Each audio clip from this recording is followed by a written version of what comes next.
Praise the lord. హల్లెలూయా.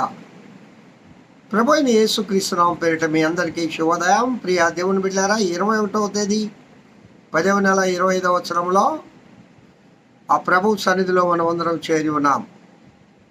ప్రియులారా, బాగా వర్షాలుగా ఉన్నాయి కదా. మన నెల్లూరు జిల్లాలో అయితే విపరీతమైన వర్షాలు. నెలాఖరు వరకు కూడా 29వ తేదీ అయితే శ్రీలంక తమిళనాడు మధ్యగా ఒక అల్పపీడనం ఏర్పడి తుఫానుగా మారుతోందట. వాతావరణ శాఖ చెప్తోంది. జాగ్రత్త సుమా, అందరు కూడా అప్రమత్తంగా ఉండండి. నెల్లూరు జిల్లా, ఒంగోలు, చిత్తూరు, ఈ దక్షిణ తీర ప్రాంతం అంతా కూడా అప్రమత్తంగా ఉండాలని ప్రభుత్వం వారు హెచ్చరిస్తూ ఉన్నారు. ప్రార్థన చేయండి ప్రియులారా. ఏది ఏమైనా ప్రకృతి ప్రభువుకు లోబడి ఉంటుంది. ప్రకృతి ప్రభు చేతిలో ఉంటుంది. ప్రభు మాట వింటుంది. ప్రభు చిత్తాన్ని నెరవేరుస్తుంది. కాబట్టి ప్రకృతి వికృతం అవుతుందంటే మనం చేసిన కార్యాలు కూడా కొన్ని ఉన్నాయి. ఈరోజు సంద్రం అల్లకల్లోలంగా మారి ఆ సంద్రములు, ఈ తుఫాన్లు ఈ విధంగా పుట్టడానికి కారణం అనేక రకాలైన రసాయనాలు ఆ సముద్రంలో వేస్తూ ఉన్నాం. అనేక రకాలైన ప్రయోగాలు చేస్తూ ఉన్నాం. ఎన్నో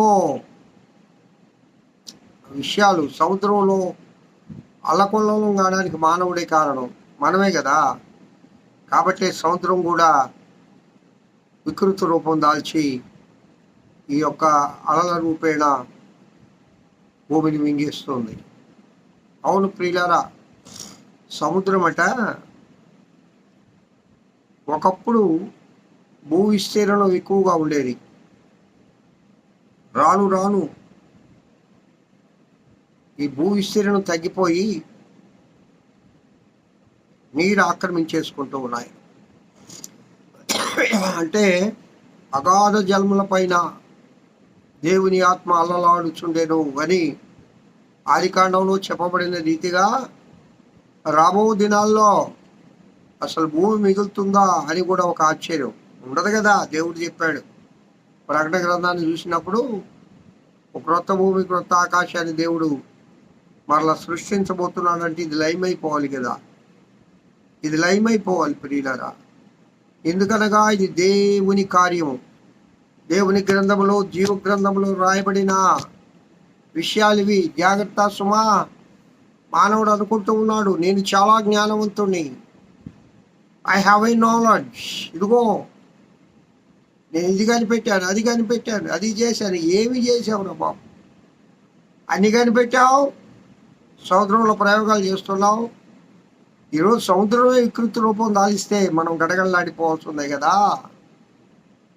ఆకాశము, మేఘాలు ఎందుకు ఆ విధంగా తయారవుతున్నాయంటే కాలుష్యమే కదా. కాలుష్యము, ఓజోన్ పొర కరిగిపోయి ఎండలు విపరీతమైపోయినాయంటే కారణం కార్బన్ డయాక్సైడ్, కాలుష్యం. ఇదంతా మనం పుట్టిస్తున్నదే కదా. కావున ప్రియులారా, నిన్నటి దినంలో ఢిల్లీలట అసలు గాలి ఆక్సిజన్ లెవెల్స్ ఎంతవరకు తగ్గిపోయినాయంటే చాలా భయంకరంగా. కాలుష్యము. మరి మన ముఖ్య పట్టణం కదా, మన ముఖ్య నగరం కదా భారతదేశానికి. హెవీ ట్రాఫిక్ అంటే మానవుడు జీవించడానికి తగినంత ఎయిర్ కూడా లేకుండా పోయింది. కావున మానవీయ ఆలోచన ఏ విధంగా ఉంటుందంటే ప్రస్తుతానికి సంతోషంగానే ఉంటుంది, కానీ దాని పర్యవసానము ప్రమాదకరంగా ఉంటుంది. కావున ప్రియ దేవుని బిడ్డలారా, ప్రార్థన చేద్దాం. పరమగీత ప్రసంగ వాహినిలో మనము చూసుకుంటున్నాం కదా, పరిమళ వాసన. ప్రియులారా, నీ వస్త్రమల్లెల్లా గోపురస వాసనే, అగరు వాసనే, లవంగి పట్ట వాసనే దంతముతో కట్టిన నగరంలో తంతి వాద్యములు నిన్ను సంతోషపెట్టుచున్నవి. ఇక్కడ నేను చెప్పాను గోపరసము, సుగంధము. ఈ గోపరసానికి మరి ఒక పేరు సుగంధము అని అంటాం. లవంగి పట్ట వాసన, లవంగి పట్ట. పిల్లలు, ఈ లవంగి పట్ట గురించి ఈ తెల్లని బోళము, గోపరసం అనగా తెల్లని బోళము, బోళము అని కూడా అర్థం. బోళము, ఈ లవంగి పట్ట అగరు వాసన, అగరు వాసన గురించి సామెతల గ్రంథము 7వ అధ్యాయం 17వ వచనం ఒకసారి చూద్దాం రండి. 7:17 సామెతలు 7:17. నా పరుపు మీద బోళము అగరు కారపు చెక్క చల్లి ఉన్నాను. ఈ సందర్భం మనకు తెలుసు. జారస్త్రీ 7వ అధ్యాయం అంతా కూడా జారస్త్రీ. నా ఇంటి కిటికీలో నుండి, నా అల్లిక కిటికీలో నుండి నేను పార చూడగా జ్ఞానము లేని వారి మధ్యను, యవనుల మధ్యను బుద్ధి లేని వాడు ఒకడు నాకు కనబడేను.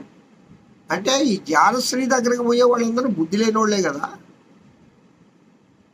బుద్ధి లేనివాడు ఒకడు నాకు కనపడి అని అనుకుంటుంది. సరేలేండి, ఆ విషయం అలా పక్కన పెడితే, నా పరుపు మీద బోళము అగరు కారపు చెక్క. ఏమండి, అగరు కారపు చెక్క, అగరు వాసనే, చాలా సుగంధము, చాలా పరిమళము. చూడండి, పరుపుల పైన, గృహాలలో సుగంధం వెదజల్లడానికి, పరిమళ వాసన వెదజల్లడానికి ఇప్పుడు రూమ్ ఫ్రెషర్స్ అని వచ్చి ఉన్నాయి కదా, మనకు బాగా తెలుసు. రూమ్ ఫ్రెషర్స్ అంటే ఏమయ్యా, ఏందయ్యా అదంటే గాలిని క్లీన్ చేస్తుందంట. అంటే గాలిలో ఉన్న వాసనను క్లీన్ చేస్తుంది. మనకు మంచి సుగంధం లాంటి వాసన వస్తుంది, బోళం లాంటి వాసన వస్తుంది, అగరు వాసన. ఏమండి, అగరు, అగరు కారపు చెక్క. అంటే కారపు చెక్క అన్నంత మాత్రం చేత ఇదేందో కారంగా ఉంటుంది అనుకోకండి. అది ఒక రకమైన సుగంధ తైలం, సుగంధము. దీని గురించి అగరు కారపు చెక్క గురించి చాలా విషయాలు రాయబడి ఉన్నాయి దేవుని గ్రంథంలో.